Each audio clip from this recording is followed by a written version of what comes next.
Welcome back to the Sustainable Packaging Show podcast. I have a new guest on the set. Raphael, thank you very much for joining me on the show. Thank you. It's a true honor to be here. I'm very grateful. It's exciting. Thank you. Thank you very much. So Raph is a member of our sustainability team, and I think what you're all going to enjoy about Raph is, I'll give you a compliment right off the get-go, the sheer brain power, the analytical mind. Now I'm giving you big shoes to fill. But the reason he is such a key member of our team is he truly embodies that mindset of not greenwashing, but really thinking through what's good for the planet. And Raph spent a lot of time on the state of New York. And I want to bring you guys an update on the state of New York as it relates to sustainable packaging, because New York is one of the initial cannabis states that's putting in language in their regs about sustainable packaging. So we're going to do a quick 3-part series. We're going to keep it quick, but I want to cover 3 things. Number 1 is education. So what do the regs actually say as it relates to sustainability? Part 2 is going to be innovations. We're going to show you options by Contempo Specialty Packaging that meet those regs. So you have real examples to look at. And then part 3 is a little bit of inspiration or action section where we're going to really talk to you about why you should do this now, because as we're going to talk about, there's a little grace period that the state has put in place, and we're saying, yes, you can use the grace period, but why wait? So we ready to do this, Raph? Ready. Let's make this happen. I think your voice sounds better than mine too in the microphone. Let's do that. It's all right. Can't win them all. So let's talk first about the regs as they relate to sustainability. So New York State, they're saying sustainable packaging is, and they put some things in writing. So what do the regs actually say as it relates to sustainable packaging? So I think that the first one that we all need to be aware of is that starting when you submit an application and for approval, you have to demonstrate that for single-use plastics, within 1 year, those single-use plastic packaging objects will have a minimum of 25% post-consumer recycled content. Okay, so 25% minimum. You said 2 things there, 25% minimum, and second is within 1 year. So are they putting in place, it sounds like a grace period, so applicants or license holders don't have to do this right away? They have a little time? That's right. Okay, so when would that begin? When would the license holders actually have to move to that 25% threshold recycled content in their single-use plastics? Let's assume that a license is granted on January 1st of 2023, which is going to happen. It's already in the works. December or January 1st of next year. Okay, so 2024. So early 24, this is being put in place. What are your thoughts on providing that grace period? Because in my mind, I like hearing that, because that's a thoughtful regulating body that doesn't want to cripple their operators. So in one sense, I think that's phenomenal. And I think that's going to serve the state well, that people are thinking that way. But the other side of it is that is sort of not the hardest bar in the world to meet, right? 25% recycled content. Yes, it's not as readily available as, virgin plastic Pop-Tarts, but it's not like it's saying everything has to be hemp and you have a year. So do you feel that grace period is a good thing? Do you feel like it's necessary? Do you have an opinion on that, Raph? Well, I'm of the mindset that what New York is doing, what the OCM is doing, especially with the partnership with Cannabis Association of New York, their focus on sustainability and their element of having some adaptability into it is actually remarkable.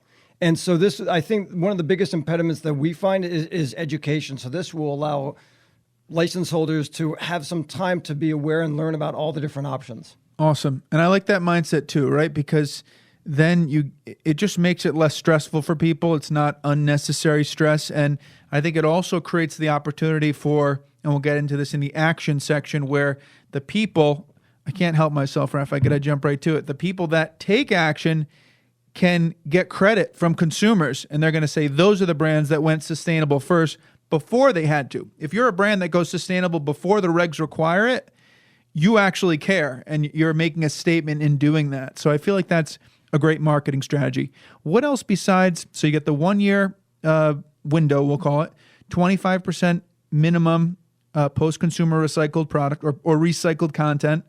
Do you know if it's PCR post-consumer or is it just recycled content in general? Do the regs say? PCR. PCR. So post-consumer as opposed to post-industrial is going to be recycled content from businesses. Post-consumer means it went through a consumer before being recycled. Okay.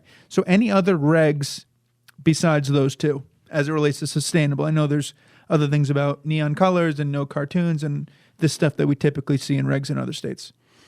I think that there are two that really jump out. The first one is that on premises, every license holder, a retail dispensary, a location has to have documentation attesting to the sustainability of their packaging. Wow. And the interesting thing is that there's not an established framework yet. So there's no true clear pattern of what that is. And license holders are going to have that option in terms of what they want to do. Interesting. I wonder what a plan. Actually, it sounds like you had another one. Then I'll give my comment. So, finish your statement. And I think I think this is actually the biggest one of them all is that starting in the beginning of 2024, there's as part of the regulations which are still being formed, and this is really important because nothing is set in stone. There has to be in place a plan to reuse packaging on premises or with an established supply chain partner. Wow. So 24, we're talking about reusability. And 23, we're talking about the 25% PCR. And we're talking about the plan, the sustainability plan on the premises. Does that, and I know you said it's not defined, but maybe it's when am I going to get to 25%? And what am I going to be doing with my reusability? And maybe that's the what the plans will be. Do you have any creative thoughts or ideas on what you would do as a sustainability plan if you were in the shoes of a license holder?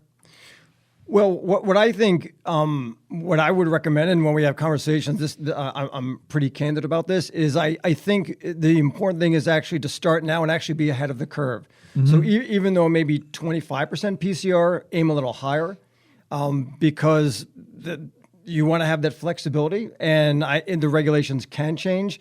And I think it's really important to already start now to build out your sustainability packaging plan and be rather vocal about it, because my experience, and the evidence backs it up, is that sustainability actually can be a competitive advantage. Absolutely, absolutely. So one other question, I'm putting myself in the shoes of a license holder in the state of New York, and they probably know this better than I do, but I would still have this question, is as far as those are we just laid out, I think very clearly, thank you, what the regs are today.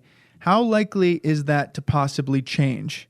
And I know that these things change frequently. Like, do you think you definitely will need the sustainable packaging plan and you definitely will need the reusability plan going into 24? Or are these sort of guidelines that are subject to change or likely to change? Can you comment on how likely this is to change? So the public commenting period has come and gone, and given what I know about recent comments, there was an OCM meeting a couple of days ago. I don't think we're going to see significant change, but I will throw out one curveball. If I were to guess, I'd say over time, and this might kind of divert our conversation a little bit. Let's do it. I think what we may see is that the child-resistant requirements for dried flower packaging will go away, and it won't be needed. Like in the state of Michigan. I think if you look at flour as a product, you're looking at, CR is all about mitigating risk, and the risk of dry flour is certainly infinitely less than inedible or certain other products. You could say it's nothing, but we'll just say it's drastically less. So I wouldn't be surprised by that either. Let's talk, before we wrap up this episode, about reuse and the reuse model, because that's really exciting. And I think the other stuff is pretty self-explanatory. If you have questions, if you're in New York, you want help with your sustainable packaging, email WOW at contemplepackaging.com. We'll hop right on there. We'll get this very smart man on the phone with you to drop some knowledge and insight, because he's very passionate about the state of New York in particular, which is wonderful. Let's talk about the reuse model. Why does reuse sometimes not happen? In my mind, and I'll give you my list and then you tell me what you think, and then we'll talk about how New York's going to overcome this. In my mind, I've heard things like, is it really sanitary to sanitize? That's the thing. Is there infrastructure available to sanitize? And then I've also heard things like, okay, sanitation is often in different states. So maybe if the sanitation is not in the state of New York, and let's say there's a great sanitation plant in New Jersey. Now, everything's in New York, so maybe it's not an issue, but it's in a neighboring state. And there's too much risk to drive the packaging over the border into another state because maybe there's, small amounts of residue of the product. And now, because of the absolute joke that cannabis is a Schedule I narcotic, you've now done something very, very bad from a legal perspective. So those are sort of my reasons as I see it why the reuse model hasn't taken off. Would you add anything? Do you think those three are the main reasons? I think there's some question about the standardization of reusability. And if we have time, I actually have a bit of a news announcement on that. So standardization, and then, of course, there's the interstate transportation of anything with THC. And then the who's going to test, who's going to be able to come in and say, we're actually really confident that this package, which was reused is fully cleaned, and there's no residue left. So those are the biggest issues. Right. And then as far as cleaning, is New York thinking, are there lots of sanitation plants and facilities in the state of New York? Or are we thinking this might be as simple as like renting space from a local restaurant? I heard from somebody, let them wash it for you with the mindset, hey, if someone eats on a plate and then it goes to the dishwasher and then you eat off that same plate about an hour later, so sanitation seems to work there. I've heard that logic. So do you have a picture of how this sanitation would work or how it's proposed to work? Or is that why we're giving it a couple of years? Because we have some details to figure out. Definitely in the latter part of that. It hasn't been determined yet, but so far the regs are going in the direction of having it be on premises. On premises. Yeah. So you'd have to buy your own dishwashing equipment, sterilization equipment. Because I think that's better regulated, right? Because then someone can come in and they can test and they can evaluate if your infrastructure is good and if it's working properly. And here's 1,000, let me test 10 and let me swab it and test it from there. So very interesting stuff. Anything else we missed? I think this is incredibly informative. I don't want it to go too long to be info overload, but any other points on the state of New York and what the regs say about sustainable packaging? Yes, and with it, we might be this might be the first announcement on this. Let's hear it. In part of our research, we frequently, actually, it's on a weekly basis. We speak with various MRFs, materials recycling facilities around the state of New York, and one of the biggest challenges revolves around black plastic. And up until very recently, and as a matter of fact, as of August of this year in Manhattan. In the past, black plastic packaging was not recyclable. People saying, why? How? Why does the color stop it from being recyclable? If the material's the same, why does the color affect it, Raf? And the reason is that the MRFs use IRS infrared scanners, and the infrared can't pick up black. And so as a result of it, it's automatically kicked out, and then it goes to landfill. So in the MRF, you're basically sorting different packaging materials. You have metal, you have board, you have plastic coming into the MRF, and then the MRF uses different technology, including human beings, if they're a technology, to sort it. And the black plastic historically has been very difficult for the MRFs to handle. I remember in Canada, I talked to some people, and they were facing the same problem. We say Canada like it's a state, a certain area of Canada. And in this area, it was the conveyor belts, the black conveyor belts, with the black plastic on top of it, it was blending in. So perhaps it's related or a different reason, but the same outcome. So has something changed in New York State around that? It has. And this is actually a really big deal because most people, when one of the more common items that we see are obviously these pre-roll tubes. Mm-hmm. And black is a really popular color. And there's so much you can do in terms of marketing and labeling. And so as of August of this year, the primary MRF for New York that handles 100% of their recycling installed a new scanner which can detect black polypropylene. That's a big deal. It's a big deal. That's a big deal because think about how much black plastic right now is going to landfill because consumers don't know any better and they recycle it. That's actually something that I I've heard and learned, and I think it changes by MRF. Maybe in Rhode Island they can handle it, and certain places they can't. So black plastic in a huge population area, is that Manhattan or is that across the whole state?